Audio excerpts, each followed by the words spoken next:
Tu l'as sûrement déjà vu, ou peut-être même l'essayer. Une soirée entre amis, une ambiance détendue, des rires aux éclats et surtout une chicha au centre de la table.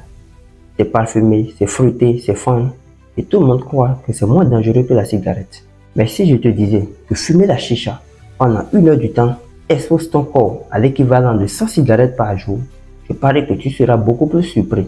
Accroche ta ceinture, car je vais te démontrer avec des preuves scientifiques tous les mythes autour de la consommation de la chicha et ce que cette pratique peut littéralement faire à ton corps et à ton bien-être. La chicha, c'est une pipe à eau d'origine orientale dans laquelle on fait passer de la fumée du tabac à travers de l'eau avant de pouvoir l'inhaler.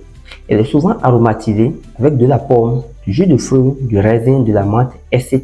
Et ce goût sucré donne une fausse impression de sécurité et de sérénité.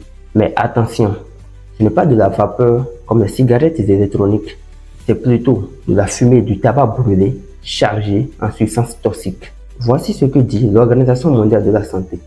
Fumer de la chicha pendant 45 minutes à 1 heure égale à 90 ml de substances toxiques consommées contre 100 à 600 ml pour une cigarette standard. Cela représente plus de monoxyde de carbone, de métaux lourds, de nicotine, de substances toxiques, plus que plusieurs cigarettes réunies. Selon une étude publiée dans Tobacco Control, 1 heure de chicha équivaut à 100 à 200 fois la fumée d'une cigarette standard et contrairement à ce que beaucoup de personnes pensent, l'eau ne filtre pas la toxine, elle les refroidit, ce qui donne une fumée plus rassurante mais très dangereuse. Voici à présent ce que la chicha peut faire à ton corps.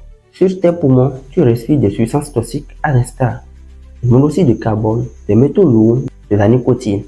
En conséquence, tu exposes tes poumons à un risque accru des cancers ainsi que des bronchites chroniques sans pour autant oublier la réduction de ta capacité respiratoire. Sur le cœur, l'exposition au monoxyde de carbone perturbe l'oxygénation du cœur. En conséquence, tu développes rapidement les hypertensions artérielles, les crises cardiaques ainsi que les accidents vasculaires cérébraux.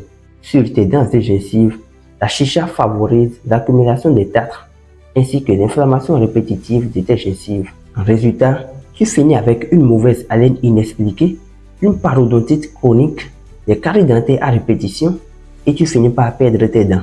Sur le cerveau, c'est l'addiction. En termes clairs, la dépendance.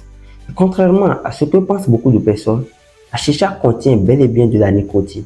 Cette substance qui rend toxique et rapidement dépendant tous les utilisateurs. Et plusieurs études ont démontré que les fumeurs de chicha ont plus de mal à s'arrêter que les fumeurs d'une cigarette classique.